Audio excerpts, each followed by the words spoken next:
Banyak dai-dai, bahkan dai-dai yang katanya salafi banyak. Tapi kenapa yang menerima dakwah salaf kok sedikit? Banyak atau sedikit yang menerima dakwah salaf? Nah, kata sebagian orang, oh enggak Ustadz, dakwah salaf sekarang ini banyak diterima di mana-mana. Maka kita jawab, iya, orang-orang yang menerima dakwah salaf ini mereka rata-rata hanya menerima sebagian saja dari dakwah salaf. Tapi mereka tidak menerima secara keseluruhan dari dakwah salaf. Itu juga disebabkan karena dai-nya hanya mengajarkan apa-apa yang memang disetujui oleh kaum muslimin, yang disukai oleh kaum muslimin. Coba seandainya dai-dai salaf, dai-dai salafi yang banyak itu, mereka menegaskan akidah Ahlussunnah wal Jamaah. Mereka mentahdzir kaum muslimin dari penyimpangan-penyimpangan, maka dakwah salafiyah atau orang-orang yang katanya ikut dakwah salaf tetap jumlahnya akan sedikit. Ya, maka jangan takjub ya dengan maraknya kajian-kajian sunnah, kajian salaf, banyak berterbaran di mana-mana. Yang ikut dakwah salaf juga banyak, iya. Hanya sebatas apa yang mereka setujui dari dakwah salaf. Buktinya apa?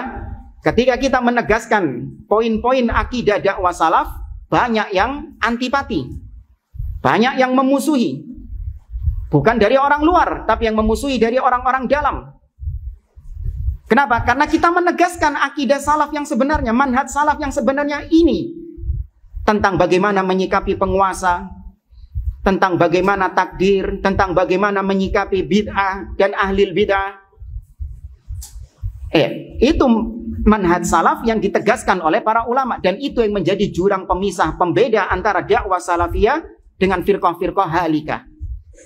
Tapi ini enggak ditegaskan kepada orang-orang yang katanya ngaji sunnah. Makanya enggak heran orang-orang yang ngaji sunnah ini kaget ketika kita sampaikan tentang manhaj salaf yang sebenarnya, bahwa manhaj salaf yang sebenarnya berlepas diri dari ahlil bid'ah.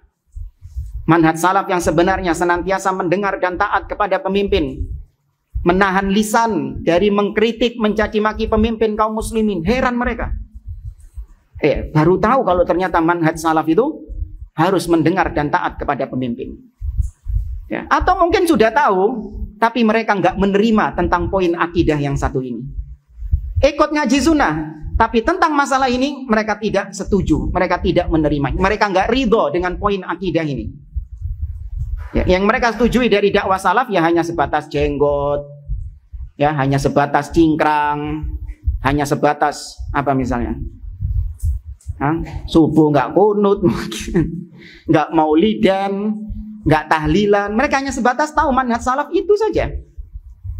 Tapi rincian akidah salaf, rincian usul sunnah, pokok-pokok prinsip dakwah ahli sunnah nggak tahu mereka.